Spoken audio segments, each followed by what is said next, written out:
Happy New Year, I'm Brittany Marshall. On this edition of Commuter Connections, we'll show you the recent major upgrades to the BWI Thurgood Marshall Airport Rail Station. We've got updates on both the Purple Line project and locally operated transit systems. Plus, we'll introduce you to an MTA employee who's had a huge impact on our bus divisions, and a look at the Reginald F. Lewis Museum of Maryland African American History and Culture, all here on Commuter Connections.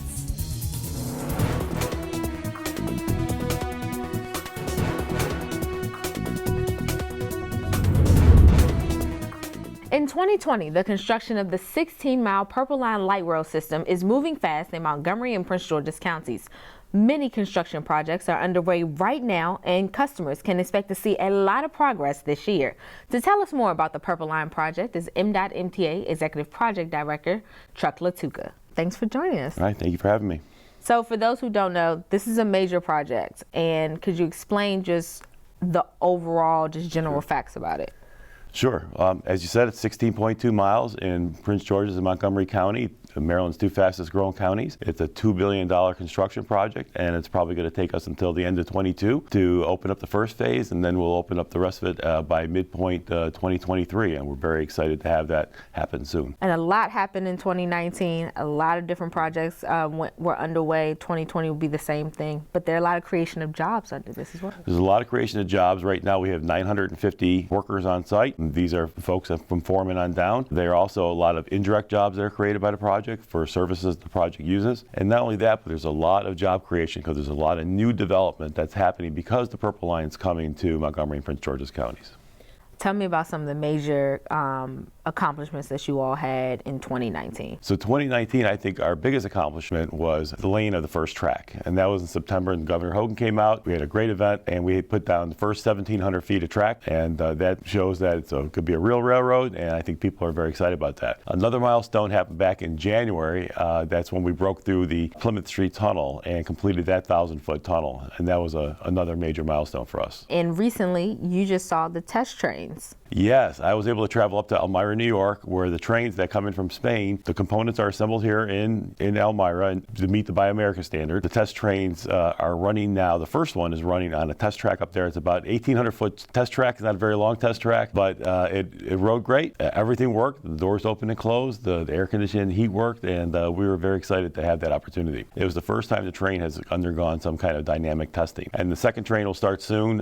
In all, we'll have 26 trains. How did it feel to be on it? It was very exciting to be on it. They wouldn't let us drive it, but it was nice to sit in the seat, to experience the train. I think the train is what people think of. When they think of the Purple Line, they'll be thinking about that purple and white train. And what's ahead for 2020? Major projects. So 2020 is the year we kind of break out of the more mundane task of moving utilities and cutting down trees and demolishing buildings to make room for the Purple Line. Now we're really going to start putting up the poles for the catenary wires where the power comes from for the train, laying a lot more track, probably starting back in maybe in April, and finishing up the operations and maintenance facility, which would be very big milestone for the project. And that's in Prince George's County? It's in Prince George's County. It's at Glen Ridge. It's a 170,000 square foot facility where all the trains are going to have their maintenance completed, and we'll have an operations center there. More than 200 jobs will be created for folks to work at that site. And tell me about some of the work at the Silver Spring Transit Center. People in that area will be seeing a lot of things. They'll be seeing a lot of things, a lot of construction and impacts from construction as far as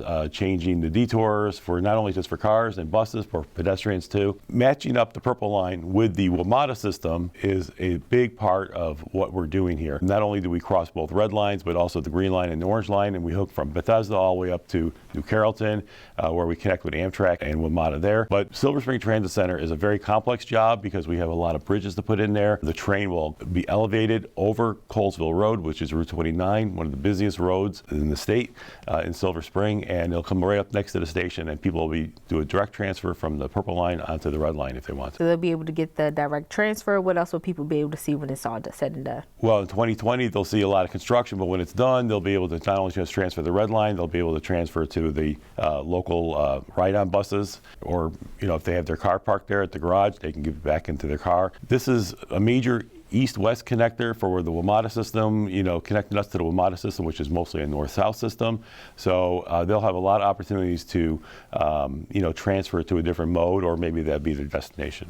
And tell me more about the Bethesda shaft. It's a little further up. Bethesda shaft is an interesting part of the project. It's actually not being funded by the state or federal government. Montgomery County is funding this, and the project there is to build 6 high-speed elevators to take people from the Purple Line station in Bethesda down to the Red Line station, which is about 200 feet below the Purple Line station. And if we didn't have these elevators, folks would have to walk about 2 blocks to get to the WMATA train. So this will be a big convenience. It'll encourage more transfers, and it'll increase the ridership there. We expect about 14,000 trips a day to be handled out of Bethesda. Wow. Yeah. Wow. It's going to be a big project. That's It a will be big big. one. Yep. Art in transit. That's a big deal for people in the community. Explain how that works and how we display throughout the Purple Line. So we have 21 stations, and these 21 stations will each have a public art component to them. And the state invested about $6 million in paying for this art at the stations.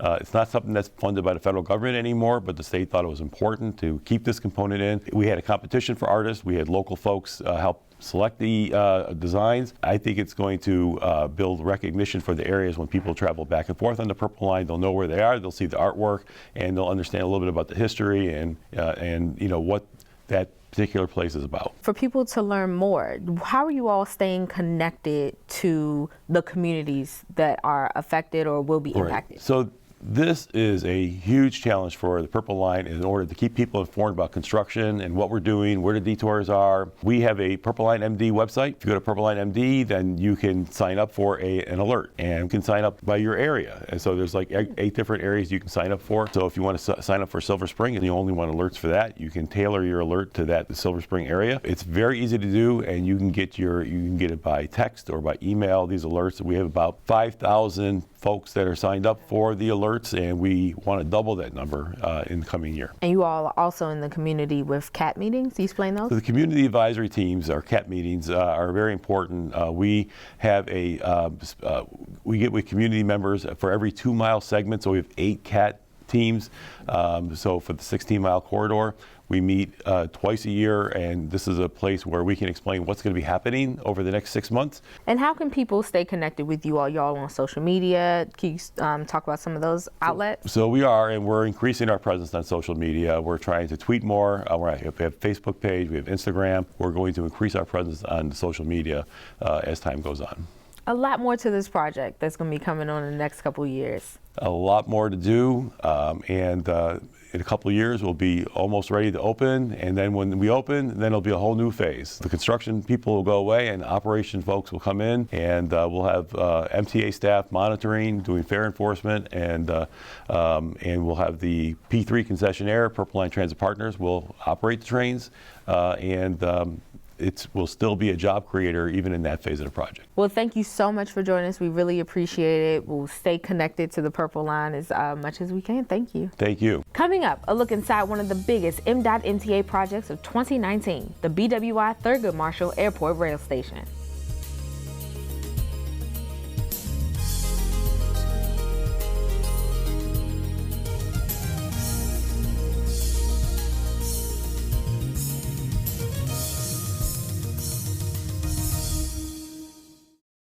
Just last month, MTA, the Maryland Aviation Administration, and Amtrak celebrated the opening of the newly renovated BWI Thurgood Marshall Airport Rail Station. The station proudly serves MARC Penn Line and Amtrak commuters. Today's a fantastic day. Brand new station here at BWI. We now have a nice, bright, airy, great, really customer experience here for our passengers with new seating, new concessions area with coffee and snacks and things for folks. Before it was very cramped. Better lighting in here. This is a perfect example of bringing all the modes of travel together. We have cars, we have the airport, we have trains, we have even a pedestrian walkway to come over. So a great example of a transportation hub. It's just an all-around better experience, and so we couldn't be happier with the result here. The BWI rail station renovation is one of many recent MDOT transportation investments. To tell us more about this project is MDOT MTA Manager of Construction, Andrea Newmeyer. Thanks for joining us. Good morning. Thanks for having me. And could you tell me just a little bit about being able to be there for the ribbon cutting and the opening of this station? You know, it was a culmination of a lot of efforts that we've been putting in for the last 14 months. And to see all the dignitaries that were there officially opening the station for our patrons was just very satisfying. And what about this project makes it so special for the renovations? You know, there's lots of things. I could sit here all day and tell you about it. This project, we were able to renovate the existing space as well as account for an addition to the space. So we added about 1,000 square feet of additional usable space. We have 3 new restrooms, one of which is a family restroom, 3 new entrance canopies, a new roof. You know, the list goes on. In a 14-month project, yes. You said. How much did this cost? It's about a $4.7 million total for the construction costs. And how will they influence kind of how our commuters are able to go to the station? How is this station so important? So I've been to the station several times leading up to the ribbon cutting and since then, and our response from our patrons has been largely positive.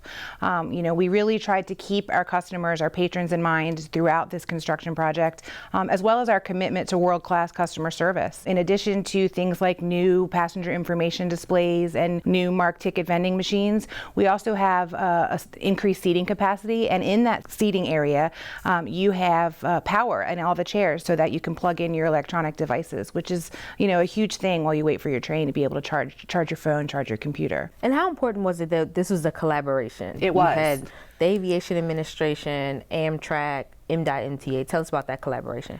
We all worked very well together. You know, everyone was really vested in making improvements to the station. The station was built, I believe, in the 1980s, and this was really the first substantial renovation that occurred since it was built. And so to work together with everyone to make sure that the Aviation Administration, the MTA's administration, as well as Amtrak's, you know, needs were met in this renovation was really important. And I was there. It was a lot of people. It was a lot of hustle and bustle just to see even just the ribbon cutting, but also the people that were coming through. So many people that come through the station. Could you tell us a little bit about those numbers? Each weekday, more than 50 MARC Penn Line passengers trains come through, carrying about 2,200 people. And then Amtrak also reports that this station is their 13th busiest station in the nation. About 750,000 passengers that come through each year. And so, you know, it's a hustle and a bustle station. One good improvement we do have to help alleviate that congestion during those peak times is on the outside of the station, we have a new drop-off circle for folks to help alleviate that congestion. What other services connect to BWI station? So there's the MTA bus, there is the MMA shuttle bus that connects to, of course, the airport as well as to the light rail stations. So it really is a hub where folks can get, you know, all around the Baltimore metropolitan area down to DC quite quickly. And really, that's why we wanted to do these renovations. Could you compare kind of what the old station looked like? Tell me a little bit about that. Sure. And kind of compare it to what this one looks like, just to give people a bigger picture. So I think when Kevin spoke at the ribbon cutting ceremony, he mentioned that it was cozy before we made these renovations. I think someone else might have referred to it as a bunker, and it certainly isn't that anymore. You know, we have that nice big wall of windows there that lets in all that natural light that really serves to brighten up the station, and it also addresses energy concerns because those are energy efficient windows, and it also helps from a safety perspective because it's an increased visibility for our patrons when they're there. Whereas before it was, you know, clearly something that had been there for quite some time and needed some addressing. Another thing is a family restroom we have now, which is not something they had before. There's also a new ticketing area as well as retail space. And again, I said there's the increased seating capacity, which is huge. Sounds like a big project, and I'm glad it's done. Is there any extra improvements that need to be made just after this period?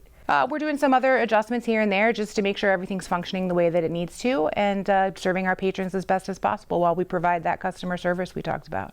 Well, thank you so much for being here. The station looks amazing. Thank you so much. And again, thanks for having me. It was my pleasure. And coming up, a look at our locally operated transit program and its new investments around the state this year.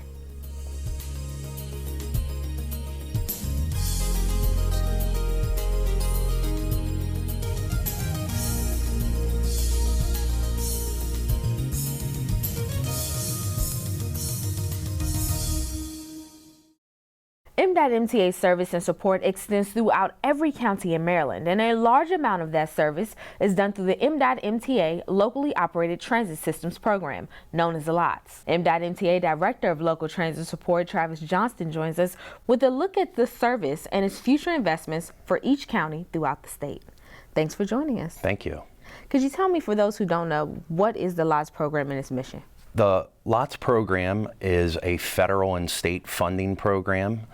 We essentially provide funding for all 23 counties in the state of Maryland. Each of the counties runs their own public transit system, which we refer to as LOTS, locally operated transit systems. Among those 23 counties, we actually have 22 providers of service. So some counties actually share a service provider. And can you tell me those that share the service? On the shore, we have Shore Transit, who provides service for Wacomico, Worcester, and Somerset County. Additionally, on the shore, we have Delmarva Community Transit, who provides service for Caroline, Talbot, Dorchester, and Kent counties. What are some of the systems that people would see on the roads that would be a part of LOTS? Sure. So starting here locally in Baltimore City, we have the Baltimore City who runs the Charm City Circulator. You probably have rode the bus if you visited Ocean City in the summer. So if you're riding their buses up and down Coastal Highway, that's additionally through the LOTS program. And then also as far out to Garrett County, if you're riding a bus around Deep Creek Lake. That too is a program that falls under our LOTS programs. How much is the assistance divided between the local systems and MDOT MTA? Could you tell me how you all work together? Most of our federal programs, there's a 80% federal match, and then the state also chips in 10%, and then the local county chips in 10%. So on an annual basis, we're funding the counties at about $140 million per year. About $30 million of that is for capital projects, such as replacing buses, keeping the buses on the road, and a number of facilities that are currently either in the planning or construction stages. And how important is it to have a LOTS program for the different counties in the state? Given the geography of Maryland and the differences in our counties, it's very important that each county has its own unique LOTS program. Services obviously quite different if you're in Ocean City than if you're in Deep Creek. So each LOTS is kind of unique, and they have their own model through which they operate. And can you tell me a little bit about your office and how many people are needed to help assist? In the Office of Local Transit Support, we currently have a staff of 11, including myself. We divided the state into 5 regions. So for each of those regions, we have an assigned regional planner who helps administer the grants respective to that county. In addition to that, we have budget analysis, a compliance officer. So yeah, 11 in total. And there's some major projects that are coming out of the LOTS program right now. Could you tell us a few of those and how those are developing? I think the biggest, again, would probably be over on the shore in Ocean City. Over the last 5 years, MDOT MTA has made roughly about a $15 million investment into a brand new state-of-the-art public works and transit facility. In FY21, we'll be providing another $3 million for a total of $18 million towards the construction of that new facility. The LOTS program has a commitment to older individuals, seniors, and individuals with disabilities. Could you tell us some of the investments that you all have made with that in the counties? So through the FTA program known as 5310, we are a recipient of that program in the order of about $5 million every 2 years. We take those funds and we distribute them out to roughly 60 nonprofit human services agencies who provide service for elderly and people with disabilities. And again, it's for typically replacing the buses or providing operating money so that those services are provided to those populations. And for people who want to learn more about the LOTS program or your department, tell us how they can find out. Sure. So we suggest that for locals in their county to start with the county or the locally operated transit system for their information. All 22 of our lots have fully operational websites where you can find the bulk of their information. And then as it relates to MTA, you could also visit MTA's website, which has various links to lots programs. Well, thank you so much for joining us. We really appreciate it. Thank you. I appreciate your time. And now we introduce you to MTA bus operator George Narr, whose influence in the agency has brought joy to thousands of patrons and employees. My name is George Narr. My badge number is 209, and I'm assigned out of Bush Division, and I've been with the company going on 31 years.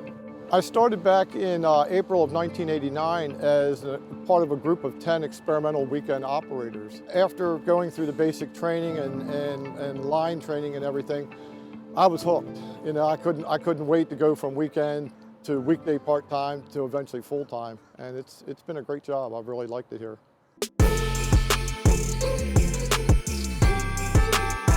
George comes out and drives the holiday bus every year for us. How many years have you done this? This will be my third year. Third year, yeah. You got 31 years. Yep. I've really enjoyed it. Yeah. It's been a pleasure. It really has. I started looking around and I saw some other major cities like New York, New Jersey, Philadelphia, and Washington started to restore some of their older equipment that they had retired. And I thought, you know what? Here in Baltimore, we don't have nothing that we have saved, and I thought, you know, it's time to start looking to maybe start to preserve some of our transit heritage. Well, this bus here has a little bit of history. It was one of 19 buses that was built for MTA. Even though MTA had an order in for 25, we only received 19 because the Flexible Company decided to go out of business in 1995 while our order was on the assembly line. These buses were delivered in 1995 as designated by the first two digits of the fleet number. And they received the coaches 9521 through 9539 in the spring of 1996. Back in 1995, they still were using padded seats. As you can see, the blue padded seats here. In 1982, the MTA purchased 80 buses from the Grumman Corporation. These were 40-foot transits. And in 1997, this bus was reaching the end of its career, and since it was in such good shape, the MTA decided to convert this bus from a transit bus into a command center bus. Inside, it's decked out with tables, chairs, desks, computers, and even TV. After 31 years of service here at the MTA, I've decided May 1st would be my last day to drive. I've really had a great career here. I've been fortunate enough to drive the holiday bus 3 years in a row, starting in 2017. But I best want to be remembered for starting a bit of transit history here at the MTA. Coming up next, a look inside a special place in our region which chronicles African American history and culture throughout the state. More in the Reginald F. Lewis Museum up next.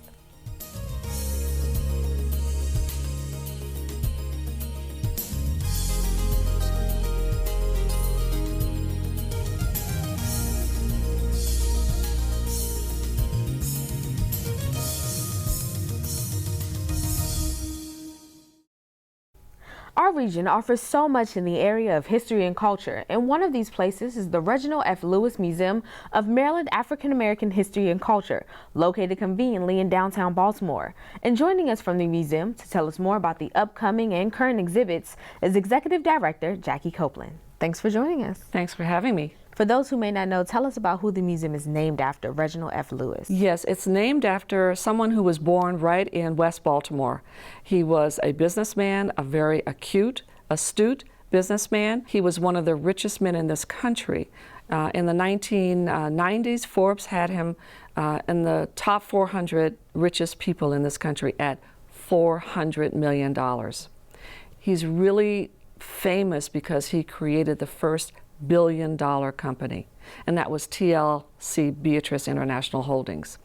He was interested in having a museum that focused on African American history and gave us money towards that. For the first time, if someone's walking into the museum, what can they see? What can they Well, find? the first thing they're going to notice is how beautiful the museum is. It's an 82,000 square foot building designed by, two preeminent architects. It's gorgeous. But what's inside is even better. We have places for kids to have activities. We have special exhibition areas, and we have a permanent collection that has artifacts that are 400 years old and things that are more recent, like celebrating Pennsylvania Avenue in Baltimore and Billie Holiday and Cab Calloway. And tell us about some of those current exhibitions. We have two that are on view right now. One we had up during Baltimore's Comic Con. It's called Empowered, Black Superheroes and Collectibles, and it's a fun exhibition. When kids come in there, they see we have about 20 superhero figures that kids look at as toys, and they say, oh my goodness, I have that. But we also have text that adults can read and learn that we didn't always have black action figures. The first black action figure didn't come until 1964, and it was the G.I. Joe. So there's a history. So it's a great exhibition. It's a fun exhibition. I'm sure the kids love it. They do. We have Black Panther there. We just have so many things. It's great. Yeah. And tell us about the second exhibitions, The Artist is Active. Yeah, so we always have a large exhibition on our second floor. That's our special exhibition floor, and this time it's Elizabeth Catlett, Artist as Activist. It's an exhibition that I curated, and the great thing about this exhibition is that all of the works, 34 works, are all borrowed from local collectors. So if you think that, we didn't collect art, you're wrong. There are many people that have these beautiful pieces. We have 14 pieces of sculpture and 20 prints. It's an excellent exhibition. And what has the response been to that one? It's been great. We wanted to have it up so that when we go into 2020 and celebrate women's suffrage and the 19th Amendment, we wanted to celebrate a woman and a woman artist. People don't remember Elizabeth Catlett or don't know a lot about her because she was a Mexican citizen and an American citizen. Although she was born in D.C., she traveled to Mexico, married a Mexican artist, and had kids there and stayed there. So can you tell me about some of the exhibitions that are coming up in 2020? Oh, we have an exhibition that opens in April called Freedom Bound, Runaways from the Chesapeake. And this is a profile of 9 enslaved Africans who were on plantations and escaped from regions in Maryland. We're going to have interactives. These are real people, the stories of real people, and we'll have 9 mannequins in period dress. So there'll be something for everyone there. That's a more historical exhibition as compared to Elizabeth Catlett, which is more about the art. And how many people do you say would visit the museum? We typically have about 50,000 that visit the museum. Yeah, and it's growing every year. I'd like to see it go up to perhaps 70,000, but it takes time. We're a young museum, so people have to know more about us. How long has the museum been around? It opened in 2005, so next year we celebrate our 15th anniversary. So we're young compared to other museums. Some of these other museums in Baltimore have been around for 100 years. So we're very young in terms of a museum. And where are you all located? We're at 830 East Pratt Street at the corner of President and Pratt. And I see this lovely piece of art that you have here. Could you explain why yes. it's here and how it's part of something that's upcoming for the museum? Yeah, so February is a busy time for us. Of course, we celebrate MLK Day, Martin Luther King Day in January, but in February we have a host of programs, and one of them is going to be a film on February 9th called Wax Print. And it's about how the fabrics that we consider African are really fabrics that were made in Indonesia and brought here by the Dutch, and then they become what we identify as African fabric. So these beautiful patterns and colorful patterns that you'll see. And tell us a little bit more. You talked about Martin Luther King Jr. holiday. What's going on that day for you all? Well, that's a fun day. It's a day where we have programs that talk about what Martin Luther King did in terms of our rights, civil rights, but it's also a fun day, and so there'll be people that will engage kids in lots of activities. There'll be storytelling. It's a great day. And admission to the museum? Admission to the museum, adults are $8, seniors and children are $6, and We sometimes have $5 days and free admission days. So you have to watch out for those as well. Thank you so much for joining us and telling us about this history of the museum. We really appreciate it. Well, thank you for having me. Look forward to being there one day. I hope to see you. Yes. In closing, we wish you the very best in the new year. Thanks for joining us. We'll see you next time.